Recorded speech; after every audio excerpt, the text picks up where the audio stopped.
ദൈവികമായ ബ്ലസ്സിങ്ങിന് ലിമിറ്റേഷൻ ഇല്ല. ദൈവത്തിന്റെ അനുഗ്രഹങ്ങൾക്ക് ഫെൻസ് ഇല്ല. യാക്കോബ് തന്റെ മക്കളെ നോക്കി പ്രവചിക്കുമ്പോൾ ജോസഫിനെ നോക്കി പറഞ്ഞൊരു വേർഡുണ്ട്. ജോസഫ് ഫലപ്രദമായൊരു വൃക്ഷം, നീരുറവിനരികെ ഫലപ്രദമായൊരു വൃക്ഷം തന്നെ. അവിടെ ഉണ്ടോ അതിന്റെ കൊമ്പുകൾ മതിലിന്റെ മേൽ പടരുന്നു.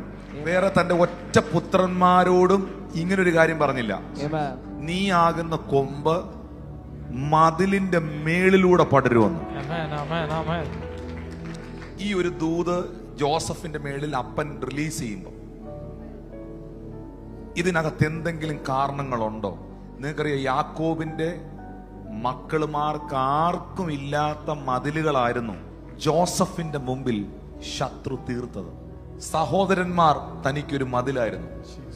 അവരുടെ ഏറ്റവും വലിയ ലക്ഷ്യം അനിയനെ, ഇവന്റെ സഹോദരനെ ഒരു പരിധി വിട്ട് ഇവൻ കയറി പോകരുത്, അവരുടെ റേഞ്ചിൽ വരരുത്, ഇവൻ കണ്ട ഡ്രീമുകൾ നടക്കരുത്. അപ്പൊ സഹോദരങ്ങൾ അവനെ സംബന്ധിച്ചൊരു വോളായിരുന്നു, ഒരു മതിലായിരുന്നു. പൊത്തീഫറിന്റെ ഭാര്യ ഒരു മതിൽക്കെട്ടായിരുന്നു. ആ സഹോദരി കള്ളക്കഥ ഉണ്ടാക്കി 4 ചുവരുകൾക്കകത്ത് ഇവനെ അടച്ചു, ജയിലിൽ അടച്ചു ജോസഫിനെ. അവിടുന്ന് ജോസഫ് പുറത്തു വന്നു. പൊട്ടക്കിണർ, ശരിക്കും പറഞ്ഞാൽ പുറത്തു വരാൻ പറ്റാത്ത അവസാനിപ്പിച്ചൊരു മതിലായിരുന്നു. ഇങ്ങനെ മനുഷ്യനും പിശാചും പുരുഷനും സ്ത്രീയും എല്ലാ കാറ്റഗറിയിൽപ്പെട്ടവരും ജോസഫിനെതിരെ മതിൽ കെട്ടി. പക്ഷെ ഒരു പ്രൊഫസി അവന്റെ മേളിൽ കടന്നിരുന്നു: നീ എല്ലാ മതിലിന്റെ മേളിലൂടെ പടരും.